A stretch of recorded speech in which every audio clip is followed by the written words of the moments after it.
బీమ్స్లో మనకు రెండు రకాల ప్రాబ్లమ్స్ ఉన్నాయమ్మా. ఒకటి లాటరల్ సపోర్టెడ్, ఒకటి లాటరల్ అన్సపోర్టెడ్. ఒకటి దీనిలో ఈ దాంట్లో రెండింటికి ఒకటే step pressure difference. Check for bendings ఒకటి మాత్రమే. దీనిలో చూడండి, ఫస్ట్ వచ్చి గివెన్ డేటా. నీకు ఒకవేళ సెక్షన్ ఇవ్వకపోతే జెడ్పీ వాల్యూ కనుక్కొని దాన్ని కోడ్ బుక్లో 138, 139, 140 పేజ్ నుంచి మనం సెక్షన్ ప్రొవైడ్ చేయాలి. దీనిలో ఎమ్ ఫార్ములాస్ ఇవి ఎమ్ ఫార్ములాస్, అవి shear force formulas. Loading base చేసుకొని సెక్షన్ క్లాసిఫికేషన్ B/TF, D/TW చేయాలా. ఇది మనకు పేజ్ నెంబర్ 18లో ఉండే కండిషన్ ప్రకారం చేసి ఏ సెక్షన్ బేస్ చేసుకొని ఆ సెక్షన్ ద్వారా మనము ప్లాస్టికా, కాంపాక్టా, సెమీ కాంపాక్ట్ అనేది తెలుస్తుంది. ఇది పేజ్ నెంబర్ 18లో ఉంటుంది. నెక్స్ట్ ఏంటి అంటే పేజ్ నెంబర్ 59లో ఈ క్లాస్ ద్వారా మన VD వాల్యూ వస్తుంది. VN/γMO. VN వచ్చి AV × FI/√3. ఇది మనకు పేజ్ నెంబర్ 59లో క్లియర్ కట్గా ఉంది. ఈ వాల్యూ చేస్తే మనకు షియర్ ఫోర్స్ కంటే ఎక్కువ వస్తే సేఫ్ అని. Next bending capacity or moment capacity or bending strength. ఇదేంటంటే 0.6 × VDకి VU కంటే ఎక్కువ ఉంటేనే మనం MD ఫార్ములా ఇది తీసుకోవాలి. పేజ్ నెంబర్ 53లో ఉంటుంది. ఇక్కడ బీటాబీ వచ్చి మీకు పైన వచ్చినది కదా, ఇక్కడ ప్లాస్టికా, కాంపాక్ట్, సెమీ కాంపాక్ట్, దాన్ని బేస్ చేసుకొని ఇక్కడ బీటాబీ వాల్యూ సబ్స్టిట్యూట్ చేయాలి. ZP తెలుసు, FI తెలుసు. దీని ద్వారా మీకు MD వాల్యూ వస్తుంది. MD1 సింప్లీ సపోర్టెడ్కి అయితే ఇది, క్యాండిలివర్కి అయితే ఇది కూడా మనకు పేజ్ నెంబర్ 53లో ఉంది. దీని MD1 అనుకోండి. దీనికంటే MD ఎక్కువ ఉండాలా, దానికంటే ఇది ఎక్కువ ఉండాలా, MD తక్కువ ఉండాలా, MD కంటే MU తక్కువ ఉండాలా, అప్పుడు మనకు సేఫ్ అని. బక్లింగ్ స్ట్రెంత్ పేజ్ నెంబర్ 67లో ఈ ఫార్ములా ఉంటుంది. దాంట్లో FCD కనుక్కోవాలంటే మనం 9C టేబుల్లో చేయాలా. అది కూడా ఏంటంటే స్లెండర్నెస్ రేషియో. స్లెండర్నెస్ రేషియో ఏంటంటే 2.5 × H1/TW. H1 వచ్చి 2 - H - 2 × TF. ఈ వచ్చిన స్లెండర్నెస్ ratio. FI value yield stress తెలుసు. దాన్ని బేస్ చేసుకొని పేజ్ నెంబర్ టేబుల్ 9C నుంచి మీకు FCD వాల్యూ వస్తుంది. ఆ FCD వాల్యూ నేను సబ్స్టిట్యూట్ చేస్తే నీకు FCDW వస్తుంది. బట్ మీకు షియర్ ఫోర్స్ కంటే ఇది ఎక్కువ వస్తే సేఫ్ అని. నెక్స్ట్ వెబ్ క్రిప్లింగ్ అన్న వెబ్ బేరింగ్ అన్న ఒకటే. దీనిలో మనకు N2 అంటే 21 × TF. ఇక్కడ మన FI, γMO వాల్యూస్ అనేది తెలిసి దీనిలో సబ్స్టిట్యూట్ చేయండి. VU కంటే ఇది ఎక్కువ వస్తే సేఫ్ అని. Next last step check for deflection. ఈ చెక్ ఫర్ డిఫ్లెక్షన్ ఏంటంటే క్యాండిలివర్ యూడియోలు ఉంటే ఇది, సింప్లీ సపోర్టెడ్ పాయింట్ లోడ్ అయితే ఇది. వీటన్నిటికీ నీకు ఇది చాలా span/300 ఏది వస్తే అది, దానికంటే ఇది చిన్నది ఉంటే సేఫ్ అని. మళ్ళీ అదేవిధంగా ఇది సింప్లీ సపోర్టెడ్ విత్ యూడిఎల్ అయితే డెల్టా ఫార్ములా ఇది. మన బీమ్స్కి ఇస్తే span/300 కంటే ఇది తక్కువ ఉండాలా, బిల్డప్ సెక్షన్ కంటే దీనికంటే ఇది తక్కువ ఉంటే సేఫ్ అని. ఇప్పుడు ఇక్కడ ప్రాబ్లమ్ చూడండి. మన దీంట్లో ఏంటంటే సెల్ఫేట్ మనకు ఆల్రెడీ తెలిసిందే. ఫినిష్ లోడ్ వాళ్ళు అక్కడ 1.5 ఇచ్చినారు కాబట్టి × 3 అనేది స్పేసింగ్. ఇక్కడ నీకు kN/m ఇస్తే ఇది అవసరం లే. kN/m² ఇచ్చినారు కాబట్టి ఇక్కడ డిస్టెన్స్ అనేది మల్టిపుల్ చేయాలి. ఇప్పుడు 1, 2, 3 ఈ 3 యాడ్ చేసి ఇది వచ్చింది. ఇది టోటల్ లోడ్. మన ఫ్యాక్టరీ లోడ్ కావాలంటే ఏం చేయాలి, 1.5తో మల్టిపుల్ చేయాలి. ఓకేనా. ఇప్పుడు లైవ్ లోడ్ అది అంతే. ఇప్పుడు ఏం చేసామంటే ఇది వచ్చిన లైవ్ లోడ్, ఫ్యాక్టరీ లోడ్ కావాలి కాబట్టి × 1.5 ఈ 2 యాడ్ చేసి ఈ వాల్యూ వచ్చింది. ఓకేనా. ఇది మనం అజ్యూమ్ చేసుకున్నాం. స్పాన్కి 0.3 యాడ్ చేసుకుంటే మనకి ఎఫెక్టివ్ స్పాన్ వస్తుంది. MU ఫార్ములా, VU ఫార్ములా మనకు తెలుసు. ఆ MUని ఇక్కడ సబ్ చేసి నీకు వచ్చిన ZPని దీనికంటే కొంచెం ఎక్కువ ఉండేది మనము పేజ్ నెంబర్ ఎంత 138, 139, 140 ఆ వాల్యూ బేస్ చేసుకుని ఈ 3 పేజెస్లో ఒక సెక్షన్ మనం ప్రొవైడ్ చేస్తాం. దానికి సంబంధించిన డేటా అంతా రాసుకోవాలి.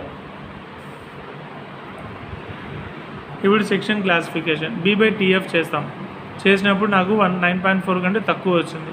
D/TW 84 కంటే తక్కువ వస్తుంది. ఇది ఎన్నో పేజ్ నెంబర్ 18లో ఉంటుంది. ఓకే. ఇప్పుడు నాకు ఈ రెండింటికంటే తక్కువ వచ్చింది కాబట్టి సెక్షన్ ప్లాస్టిక్.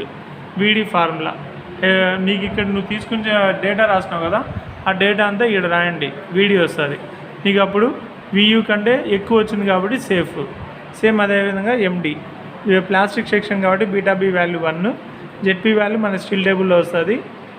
కోడ్ బుక్లో కూడా ఉంటుంది 138 పేజ్లో.